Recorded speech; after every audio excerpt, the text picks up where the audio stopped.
ഇന്ന് night duty ഇല്ലേ? ആ ഇന്നത്തെ നൈറ്റ് ഇത്രേ ഉള്ളൂ. എനിക്ക് വിശന്നിട്ട് വയ്യ. ഇത് എന്തോന്ന് സ്റ്റേഷൻ? അവിടെ കള്ളന്മാരൊന്നും ഇല്ലേ? വിശന്നാ ഞങ്ങള് കള്ളന്മാരെയാണോ പിടിക്കുന്നത്? ദോശ ഉണ്ടാക്കട്ടെ? ഉണ്ടാക്കിക്കോ, 10 15 ഉണ്ടാക്കിക്കോ.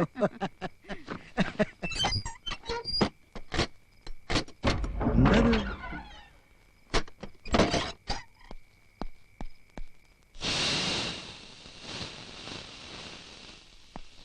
എന്താടി ഒരു ശബ്ദം കേട്ടത്? എന്ത് ശബ്ദം? അങ്ങനെ ഒരു ശബ്ദം. അത് ഈ ദോശയുടെ ആയിരിക്കും. നിന്റെ ദോശക്ക് ഇത്രയും വലിയ ഷൂവോ? അതല്ല.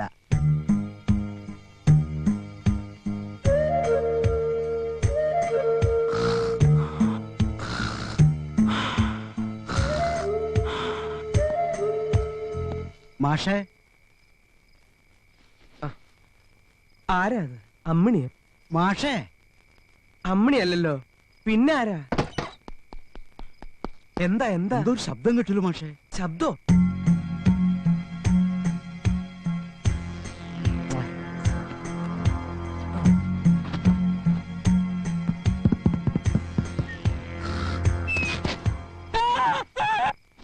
ആരാ?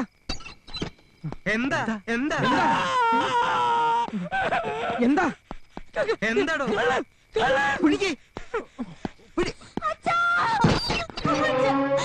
എന്താ എന്താ?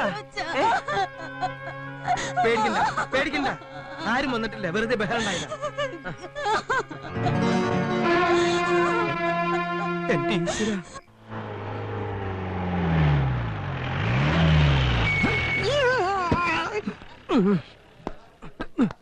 എന്താണോ ഈ വാതിലും ജനവാതിലും ഒക്കെ അടച്ചിട്ടിരിക്കുന്നത്? അത് കള്ളനകത്ത് കയറിയ ശേഷം അടച്ചതാ. അപ്പൊ കള്ളനകത്തുണ്ടോ? ഇല്ല, പുറത്തു പോയതിനു ശേഷം. ഇനി എന്റെ ആവശ്യമില്ല.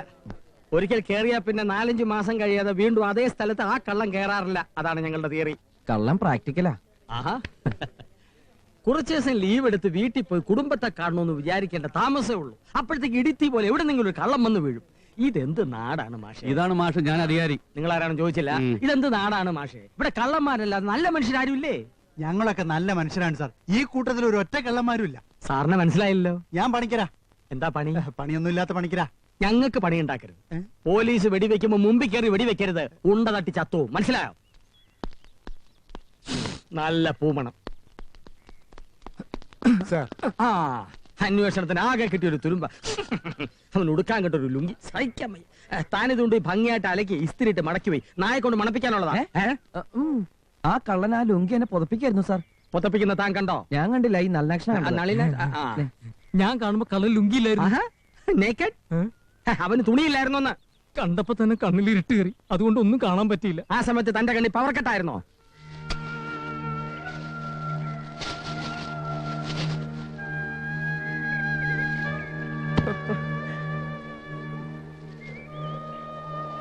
അമ്മണി, നമ്മുടെ സമ്പാദ്യം ഇനി എന്തെടുത്ത രാധേ? അവര് നമ്മുടെ മോളെ വേണ്ടെന്ന് പറഞ്ഞ അമ്മണി.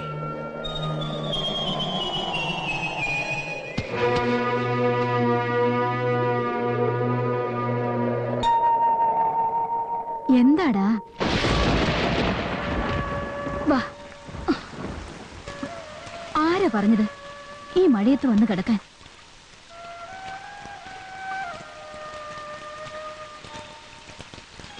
എന്തും നേരിടാൻ കരുത്തുണ്ടാവണമെന്ന് എന്നോട് എപ്പോഴും പറയാറുള്ള ആളാ ഇപ്പൊ തല ചുറ്റി വീണ് കരയുന്നത്. എഴുന്നേറ്റ് ചെന്ന് ആ കള്ളനെ പിടിച്ച് 2 പൊട്ടിച്ച് ഇനി കക്കരുതെന്ന് പറ. നല്ല കഥ. ഇങ്ങനെയാണോ ആണുങ്ങള്?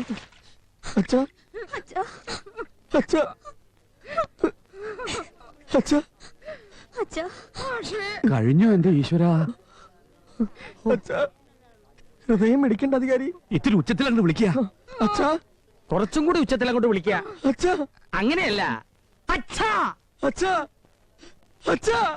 എന്റെ മുത്തല്ലേ, മോൻ വിളിക്കണ കേട്ടില്ലേ? എണീക്കടാ, എണീക്കടാ.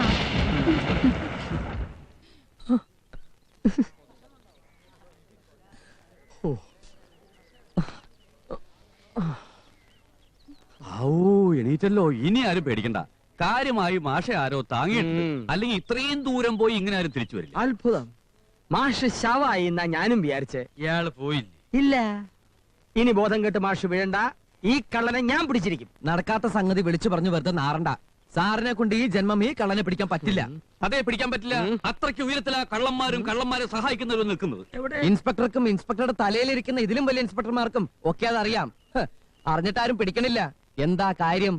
സത്യവും ധർമ്മവും ആത്മാഭിമാനവും ധൈര്യമുള്ള ഒരു ഇൻസ്പെക്ടറും ഇന്നവരെ നാട്ടിൽ വന്നിട്ടില്ല. അത് തന്നെ കാര്യം. തന്റെ ചെറിയച്ഛൻ എടുത്തതും കാറ്റുടുപ്പല്ലേ? ചെറിയച്ഛൻ ഹെഡ് കോൺസ്റ്റബിളാ. ചെറിയച്ഛന്റെ തലയിൽ സാർ ഇൻസ്പെക്ടർ ആയിട്ടിരുന്ന പിന്നെ ചെറിയച്ഛനെ എങ്ങനെ കള്ളനെ പിടിക്കണേ? ഈ തൊപ്പി ഒരു ചെറിയച്ഛന് കൊടുക്ക്.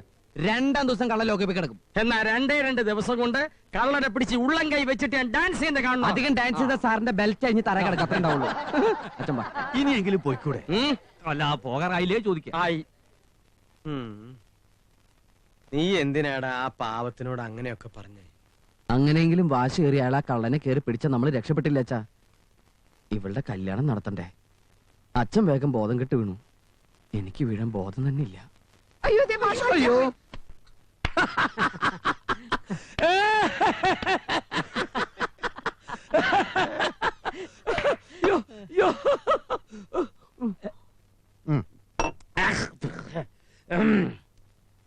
എന്നോ ചത്തുപോയ തള്ളയുടെ തലയ്ക്ക് വിളക്കും വെച്ച് എന്നെ വെല്ലുവിളിച്ചു പോയിട്ട് എന്തായി? കലങ്ങിയില്ലേ? എല്ലാം കലങ്ങി ഒലിച്ചു പോയില്ലേ? ഏട്ടനായിട്ട് ഒരുത്തന്റെ കല്യാണം കലക്കിയിട്ടില്ല. കലക്കണമെന്ന് മോഹമുണ്ടായിരുന്നു. പക്ഷെ ഏട്ടനേക്കാൾ മുമ്പേ ദൈവം അത് കലക്കി. അതാണ് ഏട്ടനും ദൈവവും തമ്മിലുള്ള അണ്ടർസ്റ്റാൻഡിങ് അല്ലേട്ടാ? എന്നെ പട്ടിയാക്കി മാറ്റി നിർത്തി തുലാം 16 അയാള് കല്യാണം നിശ്ചയിച്ചു. നിങ്ങൾ എല്ലാവരും നോക്കിക്കോ, അന്നേ നാട്ടിലൊരു കല്യാണമേ നടക്കൂ. നമ്മള് കാത്തിരിക്കുന്ന ചന്ദ്രപ്പന്റെ രുക്മിണിയുടെയും കല്യാണം. നീ സന്തോഷത്തോടെ ഇരി. ഏട്ടൻ പറഞ്ഞതാ. ചന്ദ്രപ്പൻ രുക്മിണിയുടെ കഴുത്തിൽ താലി കെട്ടുമ്പോ കിട്ടാതെ പോയ താലിയോർത്ത ആ മാഷയുടെ മോള് നീറി നീറി നിലവിളിക്കുന്നത് ഈ നാട്ടുകാര് മുഴുവൻ കേൾക്കും. കേൾക്കൂ ഏട്ടാ, കേൾക്കും. ഓ, കല്യാണം കഴിഞ്ഞില്ല എന്ന് വിചാരിച്ച് നിലവിളിക്കുന്ന പെൺകുട്ടികളൊന്നും ഇപ്പോഴത്തെ കാലത്തില്ല. അത്രയും മനസമാധാനത്തോടെ ഇരിക്കാന്നേ അവര് വിചാരിക്കൂ. അളിയനെ മൂപ്പിക്കാതെ ഏടത്തിന്ന് പോണുണ്ടോ? ഇങ്ങനെ മൂപ്പിക്കണ്ട തീരുമാനിക്കാൻ നീ ആരാടാ? ചുമ്മാ കയ്യും പിടിച്ചോണ്ടല്ല ഞാൻ ഇങ്ങനോട് ഇറങ്ങിപ്പോന്നത്. നിന്റെ എന്റെ അച്ഛൻ അധ്വാനിച്ചുണ്ടാക്കിയ എസ്റ്റേറ്റാ ശ്രീധനമായിട്ട് എഴുതി കൊടുത്തത്. അതെപ്പോ വാങ്ങി? എസ്റ്റേറ്റിനേക്കാൾ വിസ്താരമുള്ള പെണ്ണിനെ കെട്ടാൻ ചിലപ്പോ എസ്റ്റേറ്റ് ഒക്കെ എഴുതി വാങ്ങിയെന്ന് വരും. അത് കലക്കി. പറഞ്ഞു. കുടിച്ച സാധനം വയറ്റി കിടക്കാതെ തലേ കയറി കളിച്ചാ വായി വരുന്ന ഞാനും വിളിച്ചു പറയും. പിന്നെ കുറുപ്പിനെ മരുന്നെടുക്കാൻ ഇവിടെ കാണില്ല. നിങ്ങൾ മാത്രമല്ല കുറുപ്പ്, ഞാനും കുറുപ്പാ. അളിയൻ വേണേ വേറെ കല്യാണം കഴിച്ചോ, എന്നാലും അളിയന്റെ കൂടെ എന്നും ഞങ്ങളുണ്ടാവും. എന്റെ ഏട്ട അങ്ങനെ ഒരു നല്ല ബുദ്ധി ഏട്ടൻ കാണിച്ച ഏട്ടത്തിയുടെ കൈയുണ്ടാവും ഏട്ടന്റെ മരണം. ആ 16 അടിയന്തരവും നമ്മൾ തന്നെ ഉണ്ണേണ്ടി വരും. അത് വേണോ ഏട്ടാ? വേണ്ട. കല്യാണം മുടങ്ങിന്ന് വെച്ച് നീ അത്രയ്ക്ക് അങ്ങോട്ട് ബലം പിടിക്കണ്ട. ആ തൂണ് വീഴും. കള്ളം കയറുന്നതും സാധനങ്ങൾ കട്ടുകൊണ്ടുപോകണമൊക്കെ സാധാരണയല്ലേ മേസ്ത്രി? എന്നാലും മനുഷ്യന്റെ നന്മ എന്ന് പറഞ്ഞ സാധനം ആർക്കെങ്കിലും കട്ടുകൊണ്ടുപോകാൻ കഴിയുമോ? ഈ കല്യാണം എങ്ങനെയും നടക്കണം. ഞാനും ഒരു അസല് കള്ളനാണ്. പറഞ്ഞ സ്വർണം ഇല്ലാതെ ഞാൻ ഈ കല്യാണം നടത്തില്ല. അച്ഛനൊന്ന് 4 വട്ടം മോഹാൽസ് ഉണ്ടായി. നല്ല ചെന്നിനായകം പാലിലങ്ങോട്ട് അരച്ചു കൊടുത്താൽ മോഹാൽസ്യം മാറിക്കിട്ടും. കഴിയുന്നതും ചീത്തവാക്കുകളില്ലാതെ നമുക്ക് സംസാരിക്കാം. രാധയ്ക്ക് കൊടുക്കാൻ 91 പവനാ ഞങ്ങൾ കരുതി വെച്ചത്. നിശ്ചയിച്ച തീയതിക്ക് തന്നെ എങ്ങനെയെങ്കിലും കല്യാണം നടത്തണം. വീടും പറമ്പും വിറ്റിട്ടായാലും രാധയ്ക്കുള്ളത് കല്യാണം കഴിഞ്ഞാലും ഞങ്ങൾ തന്നോളാം. കള്ളം കട്ടോണ്ട് പോയെന്ന് പറഞ്ഞാൽ ഈ നാട്ടിൽ ആരും വിശ്വസിക്കില്ല കുട്ടി. ആ 91 പവന് ഞങ്ങളെ കാണിക്കും. കല്യാണത്തിന് ഇനിയും ദിവസങ്ങളില്ലേ? രാധയ്ക്ക് കൊടുക്കാൻ വെച്ച സ്വർണം ഒന്നുകൂടി അങ്ങോട്ട് ഉണ്ടാക്കാൻ അച്ഛനോട് പറ. എന്നാ മുഹൂർത്തത്തിന് കല്യാണം നടക്കും. അല്ലെങ്കിൽ ഇവന്റെ പെണ്ണ് വേറെ. അങ്ങനെ ഒരു പെണ്ണിനെ കൊണ്ടുവന്നാൽ ഞാൻ കെട്ടൂലെങ്കിലോ? നീ കെട്ടൂലെങ്കിൽ ഞാൻ കെട്ടും. ഇവിടെ അടുത്ത് ഞാൻ ഇത്തിരി വെള്ളം കിട്ടുമോ? എന്റെ ദാഹുണ്ടോ? ആ വഴിക്ക് പോയ ഒരു അമ്പലക്കുളമുണ്ട്. എനിക്കിനി വീട്ടിലേക്ക് പോണമെന്നില്ല. ഞാൻ ആ കുളത്തിൽ ചടിച്ചത്തോളാം. നിങ്ങൾ അച്ഛനോട് വിവരം പറഞ്ഞാൽ മതി. വെള്ളത്തിൽ മുങ്ങി ചത്തത് എന്റെ പ്രശ്നം തീരുവോ? എന്താ അത്? അങ്ങനെ ഒരു കല്യാണം മുടങ്ങുന്നില്ല. എല്ലാരും കൂടി വട്ടത്തിരുന്ന് ഉറപ്പിച്ച കല്യാണ. അതിൽ നിന്ന് പിന്നോക്കം മാറാ മേസ്ത്രിക്ക് നാട്ടിൽ മേസ്ത്രി അടി ജീവിക്കാൻ പറ്റുമോ? ആ കുളത്തിൽ വെള്ളം ഉണ്ടെന്ന് തന്നോട് ആരാ പറയാൻ പറഞ്ഞു? ഞാൻ ചാടാൻ പോയപ്പോ ഉണ്ടായിരുന്നു. ഇപ്പം വെള്ളം ഉണ്ടോന്ന് അറിയില്ല. ഓ സഹദേവൻ, ഒരു മിനിറ്റ്. എല്ലാരും എന്നോട് ക്ഷമിക്കണം. എന്റെ അച്ഛന് ഇങ്ങനെ ഒരു മുഖമുണ്ട്. അച്ഛനെ നിന്ദിക്കാൻ പാടില്ലെന്ന മാഷെന്നെ പഠിപ്പിച്ചത്. ഇല്ലെങ്കിൽ അച്ഛനെ 2 പൊട്ടിച്ചേനെ. അത് വേണോ? അത് വേണോ വേണ്ടോ ഇതുവരെ തീരുമാനമായിട്ടില്ല. വിഷമിക്കരുത്. ഒരു കാര്യം അറിയാനാണ് ഞാൻ ഓടി വന്നത്. രാധയെ കെട്ടാൻ പോകുന്ന ചെറുക്കന് ഒരു തന്ത വേണമെന്ന് മിസ്റ്റർ ദിനകരന് നിർബന്ധമുണ്ടോ? അങ്ങനെ ഒരു നിർബന്ധം എനിക്കില്ല. കല്യാണം കഴിഞ്ഞ് സൗകര്യം പോലെ രാധയുടെ ചെക്കനൊരു തന്തയായി കാണണമെന്ന് നല്ല മോഹമുണ്ട്. രാധയും ഭർത്താവിനെയും കുഞ്ഞിനെയും കണ്ണു നിറച്ച് കാണണമെന്ന് അമ്മ എപ്പോഴും അച്ഛനോട് പറയാറുണ്ടെന്ന് എനിക്കറിയാം. എന്നാ ഞാനത് ഏറ്റവും ഇനി അമ്മയെ കാണുമ്പോ അച്ഛൻ പറഞ്ഞോട്ടെ. മിസ്റ്റർ ദിനകരന്റെ രാധക്കുട്ടി ഈ സഹദേവന്റെ ജീവന. ഒരു കള്ളനത്തിന് സ്വർണ്ണം എടുത്തുകൊണ്ട് പോയി എന്ന് വെച്ച് ഞാൻ അവളെ ഉപേക്ഷിച്ചു എന്ന് നിങ്ങൾക്കൊക്കെ ഇങ്ങനെ തോന്നി. ആര് സമ്മതിച്ചില്ലെങ്കിലും തുലാം 16-ാം തീയതി രാധയുടെ കാര്യത്തിൽ താലി കെട്ടാൻ മാഷിന്റെ വീട്ടുമുറ്റത്ത് ഈ സഹദേവൻ ഉണ്ടാവും. നിങ്ങൾ സഹദേവനല്ല സഹദേവ, പിന്നെ ദേവനാ. ഈ നല്ല മനസ്സിന് ദൈവം തരും. അത് ദൈവം തരുമ്പോ ഞാൻ വാങ്ങിച്ചോളാം. നമ്മളിങ്ങനെ അറിയാതെ കല്യാണത്തിന് മുമ്പ് കെട്ടിപ്പിടിച്ച് പോയത് തൽക്കാലം അച്ഛൻ അറിയണ്ട. അറിഞ്ഞ പ്രശ്നം എന്നെ പൂട്ടിയിടും. അളിയും പോയിക്കോ, ആരും അറിയില്ല. ധൈര്യമായിട്ട് പൊക്കോ പൊക്കോ. ഹാവൂ, ഇപ്പഴാ ഒന്ന് ജീവൻ വെച്ചത്. ഈ വഴിക്കല്ലേ അമ്പലക്കുളം ഉണ്ടെന്ന് പറഞ്ഞത്. ഒന്ന് കുളിച്ചു കൊടുത്തിട്ട് പോവാം. കൃഷ്ണ കൃഷ്ണനല്ല അയ്യപ്പനാ. രണ്ടും ഒന്നേടോ അയ്യപ്പാ. അയ്യപ്പാ.